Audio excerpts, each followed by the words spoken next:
আজকে না চিংড়ি মাছের মালাইকারি খেতে খুব ইচ্ছে করছিল, তো হাজব্যান্ডকে বললাম একটু চিংড়ি মাছ নিয়ে এসে দেবে গো।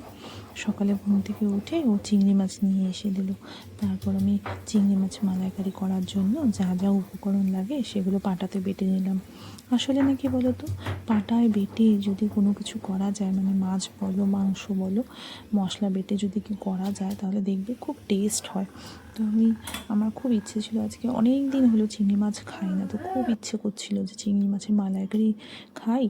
তো সেই জন্য আমি মশলাগুলো সব পাটাই বেটে নিলাম, মানে একটু তোমার আদা রসুন পেঁয়াজ আর জিরা সমস্ত জিনিসই আমি পাটায় বেটে নিলাম।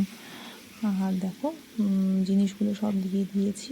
এভাবে তোমরা করো, খুব ভালো লাগবে। নারকেলের দুধ লাগে, কিন্তু নারকেলের দুধ আমার কাছে ছিল না, তো তাই জন্য আমি কি করলাম বলো তো, তাই জন্য আমি একটু দুধের যে উপরে মালাইটা সেটা আমি দিয়ে দিলাম। টেস্ট হয়েছিল খেতে, খুবই ভালো হয়েছিল খেতে। আমাদের রুদ্র তো খুব ভালো খেয়েছে।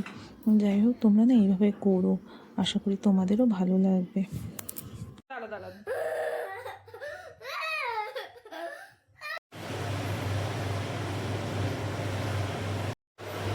চিংড়ি মাছের মালাইকারিটা করে আমি না লোভ সামলাতে পারিনি গো, তো তাই জন্য একটু ভাত নিয়ে নিয়েছিলাম আর একটা চিংড়ি মাছ নিয়ে আমি আর রুদ্র একটু করে খেয়ে নিয়েছিলাম। তারপর দেখো আমাদের রুদ্র এখন খেলছে, মানে এই টাইমটা হলো ওর খেলার টাইম।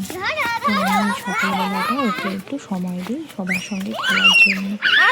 এই টাইমটা প্রত্যেকদিন বেরোতে হয়েছে, কি সবসময় বেরোতে চায়।